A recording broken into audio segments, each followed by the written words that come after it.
2011 में जो आंकड़े निकल करके सामने आए थे, उसी के बिहाफ पर आज की तारीख में चाहे वो आरक्षण की बात हो या फिर किसी की भागीदारी की बात हो, हर चीज जो है वो 2011 के आंकड़ों पर टिक गई है। मगर लगातार ये मांग हो रही थी, 2013 के वक्त भी ये मांग हुई थी कि अब जो इनके आंकड़े हैं पुराने कांग्रेस के जो 2011 में हुए थे वो खोलकर रखे जाएं। जब 2014 में मोदी सरकार आई तब उन्होंने भी कहा कि कुछ साल में या कुछ महीनों में जो जाति जनगणना के आंकड़े थे हम उन्हें सामने रखेंगे, मगर नहीं रखे गए। 2021 आते आते जब कहा गया कि जाति जनगणना कराना चाहिए, कांग्रेस की तरफ से कहा गया, बाकी विपक्षी दलों की तरफ से कहा गया, मगर नहीं कराया गया। क्या इसकी वजह है कि अब जाकर के राहुल गांधी एक बार फिर से या कांग्रेस पार्टी एक बार फिर से जातीय जनगणना को लेकर के इतना जोर भरे हुए है? क्या फायदा होगा उनको, क्या नुकसान होगा उसको? क्योंकि हम सबको पता है कोई भी सरकार जो सत्ता में रहती है, केंद्र की सत्ता में रहती है, वो हमेशा इन चीज से दूर भागती है, हमेशा जाति जनगणना से दूर भागती है। मगर अब जब उन्हें सरकार में आना है, तब राहुल गांधी लगातार इसकी मांग उठा रहे हैं। किस तरह से वो आगे बढ़ेंगे? डॉक्टर कौलेश्वर। असल में रविशंकर जी, बहुत बहुत धन्यवाद। आपने बहुत ही एकदम ऐसे विषय का उल्लेख किया है जो एकदम पूरे जहां में घूम रहा है। और देखिए, कभी एक समय था, जाति का नाम लीजिए तो आदमी एकदम से सिहर जाता था, अपनी जाति बताता नहीं था। और आज भी कमोबेश स्थितियां ऐसी ही हैं। आप मीडिया में बैठे हैं तो मैं डेटा दे दूंगा, आप, मैं रिसर्चर हूँ, रिसर्च कराता हूँ बच्चों को। पूरी इलेक्ट्रॉनिक प्रिंट मीडिया में देखिए, राहुल की मांग देर से है पर दुरुस्त है। राहुल की मांग देर से है पर दुरुस्त है। हमारी बात को इस पर ध्यान रखिएगा। देर इसलिए हुई उनसे क्योंकि गलतियां उन्होंने करी उन लोगों ने पास में बहुत सारी।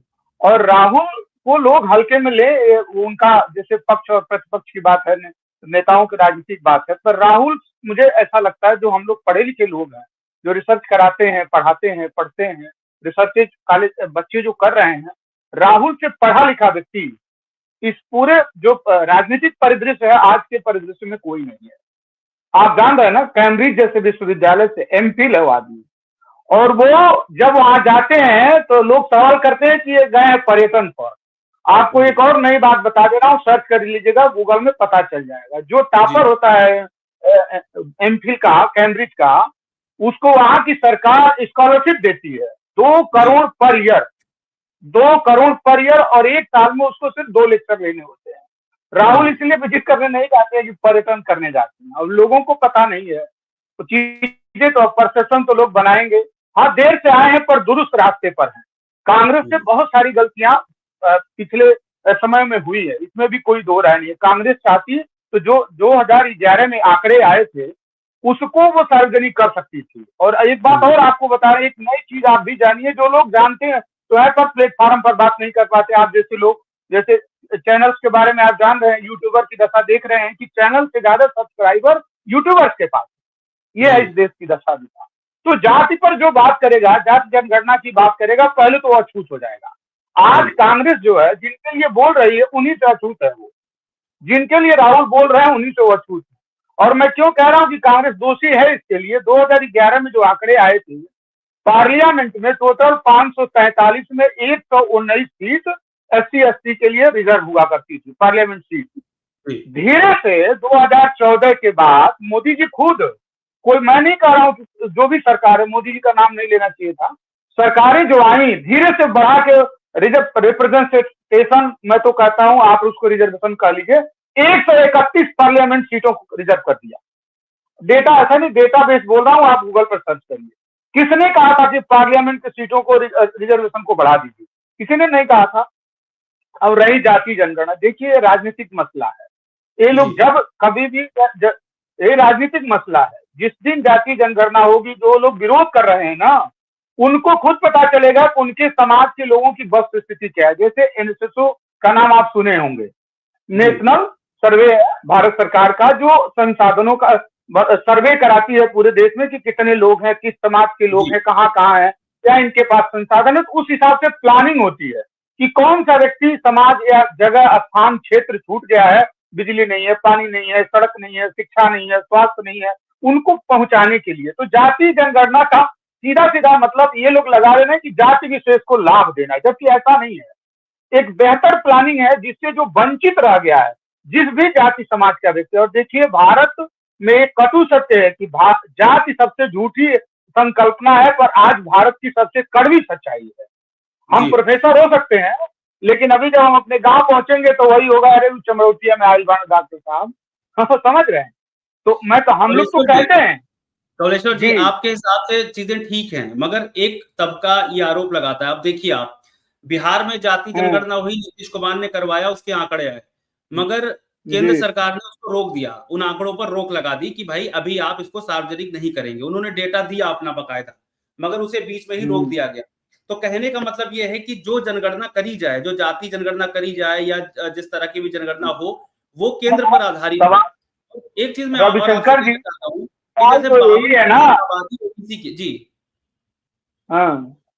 सवाल तो यही है ना, जिसके लिए जनगणना जरूरी है, जिसके लिए हो रही और होनी चाहिए, कि जाति वही उसमें व्यवधान पैदा कर रहा है।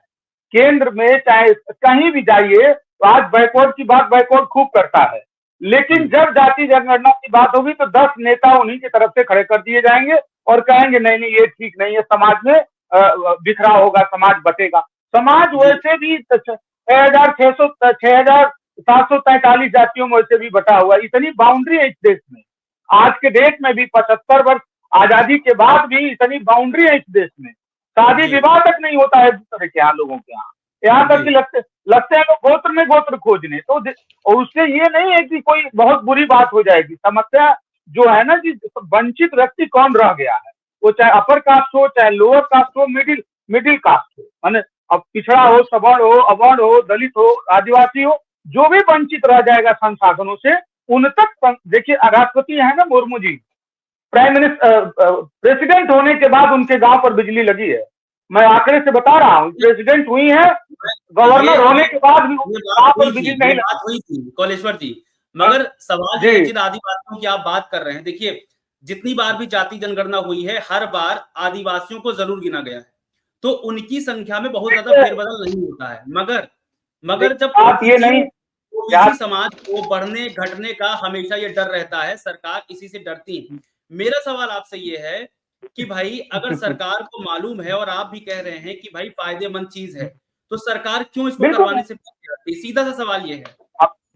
सरकार डरती इसलिए है, मैं बता रहा हूं आपको। देखिए इस देश में हमेशा जब भी इस देश की जनता जब जान जाएगी कि पढ़ लिख के समझदार हो जाएगी, उनको डर इसी बात से है कि जिन लोगों को जागरूक करना, अगर वो जागरूक हो गए तो इनका झंडा कौन उठाएगा, इनका बैनर पोस्टर कौन धोएगा। आजकल तो देख रहे हैं महीना भर चल रहा है, इनका झंडा कौन धोएगा।